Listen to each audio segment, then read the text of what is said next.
We have an annual report to Parliament, and that's the way of keeping us honest, and I suppose also making it clear the government's commitment that red tape reduction is a pretty high policy priority. Now, moving on to the register itself, what does it mean? It's free, an online public register. So if you want to know if you're a charity, and it's interesting, in the few sessions we've had so far this week, we've had a number of people approach us in the break and say, look, I'm just really not sure if I'm a not-for-profit or a charity. And we can say, well, go and have a look on our register, because if you're a charity, if you think you were registered with the ATO, then you'll be there. I mean, a few other questions might help clarify that as well, but that's an easy way for people to find out. We've got very slim information on the register at the moment. The legal name, the business number, and the state and territory of registration. That we hope to improve dramatically very soon, and that's the reason I mentioned we made a mail out that began on Tuesday this week to West Australia and New South Wales, and we're rolling it out next week. I can't remember if Victoria's in next week's batch, but over the next 2 weeks we've got further mail-outs. We actually didn't think we'd cope with the volume of inquiries if we did them all at once, so we're rolling them out over 3 weeks. But we will then be able to put on a lot more information, and I will emphasise, by the way, that this is a voluntary activity. You're not required to fill it out. When we assess you, those of you who are currently registered on the ATO register, we'll assess your charitable status in the future, and then you would be required to. We proceeded in this direction because we had so many calls early on from people saying, I don't think our details are up to date. You know, we were deemed to be charitable by the tax office 20 years ago. We've moved premises twice since then, and you know, no one's been notified, and so on. So what we're doing is we are using the business address. So it's a paper. It's a letter that will come to you, and what we want you to do is provide us with your email address, because that'll be the primary mode of communication from that point. We've also used it as an opportunity to put in some of the forms that many of you would want to fill into that one letter. So if you look at the ACNC Act, you'll see that certain mechanisms, or certain approvals, I suppose, require an approved form by the Commissioner. And one of them is if you're operating on a other than a financial year for your business or your charitable enterprise, then you need to get a formal approval for a substituted accounting period. There is an approved form for that, and you can draw it down from the website. But if you're completing this mail out, you simply need to tick yes, you'd like it, put in what your preferred period is, and someone sign off on it. So as part of that form. And there's others, we've consolidated a few functions into that form. So we'd encourage you to complete that, because I think then you'll find that when people go to the register, there's a lot more information about who you are, and that's of help, I think, a benefit to you and the community. So the mail out, I probably won't give you too much more detail on that. You can see although we've sent it in paper, I suppose this is one thing I would emphasise.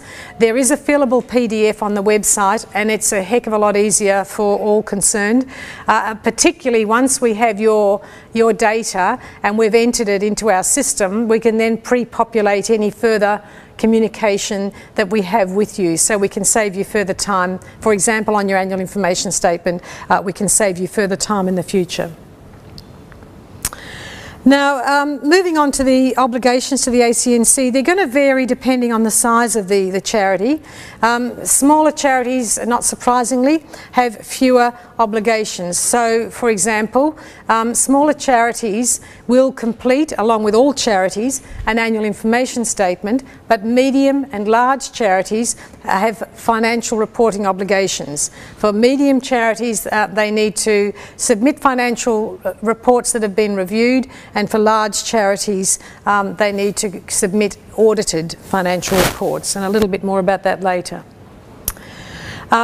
And there are other obligations, and most of this relates to us being able to, first of all, ensure that you are still operating for charitable purposes, but also to ensure that the register is up to date, so that when people get online to have a look, they're seeing accurate information. And that's what they expect from the ACNC, because of the fact that in the process of registration we establish your bona fides, and then it's important that we maintain them in an up-to-date way. So if you've got a significant change, such as your address, your legal name, changes to the members of your governing body, or your governing rules, your constitution, then you need to let us know. For small charities, within 60 days, and for the medium and large, within 28 days. You need to keep financial records and operational records. You'd all be doing that anyway. You need to report to us each year, and I'll come to that in just a moment. And you need to meet some governance and external conduct standards. That's part of the presentation from the Treasury, which I'll be giving you toward the end, and that'll spell that out as well. There are some exemptions for entities that are called basic religious charities and for non-government schools. During the first 3 years of the operation of the ACNC, the Minister decreed that the Commissioner could accept reports from charities to other regulatory bodies, and accept that as meeting the ACNC requirements, even though when you look at the requirements in the Act it mightn't be an exact fit. In the case of non-government schools, the Commissioner must accept those reports in the first 3 years. And that's to give time to get a full streamlining, recognition that there's already a high level of reporting in non-government schools, and taking out what's necessary for reporting, and then perhaps seeing what red tape reduction can be achieved. With the basic religious charities, these are bodies that are not in receipt of government funding, don't have a legal form, and they don't have DGR status. And when you put those three together, you pretty much come down to a parish. So parishes, because when you think of those three factors, and they're deemed to be operating on a community base for community, and because there's not public monies involved, they're not then deemed to have a need to report to the community. They have an exemption from financial reporting. They still have to put in the annual information statement, but not financial reports. So reporting to the ACNC, there is this annual information statement that I mentioned. We had an in-house goal to keep it to 2 pages. We didn't quite make it, I'm sorry to say, but it's not too long. It's only a few pages. And that's really seeking, keep us up to date, even though you're meant to keep us up to date of any of the substantial changes I just mentioned to you earlier, but this gives you a real chance to keep the information up to date. We ask you what were your charitable activities in the preceding year, and what do you plan for the forthcoming year. We don't want an essay, we just want a few sentences that lets us know, essentially, that you are still operating for a charitable purpose. And if you think about, as a regulator, what's our role? Our role is to make sure that you are a charity, and that you're operating to a minimum level of expectation in terms of your governance arrangements and your financial management practice. So that's what that's really, it's like a health check, if you like, on those matters, so that we can then put that information on the register, and the public can be confident that you are conducting your business as you would expect a charity to conduct itself. So there's some of the information that we'd be asking you is there. As we've said, where we already have information from you, we'll pre-populate as much of the form as we can.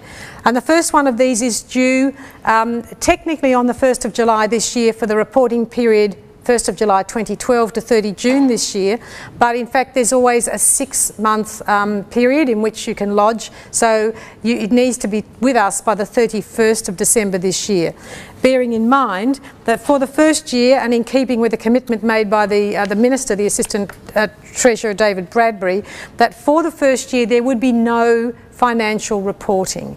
So it's a very simplified form in the first year. It is about to be released, and so you'll get to see it, it's been through a very high level of consultation in its development, including bringing people from charities in, from different sized charities, and asking them to complete it. Quite a few of them completed it in 10 minutes. Some of the large charities took longer, but no one took more than an hour. So we're pretty confident that it's not going to be an arduous exercise for you. There's a few tips there. Bearing in mind some of you who have got a lot of like bodies might want to even do some group reporting, and for that you do need permission, but you can phone us and ask.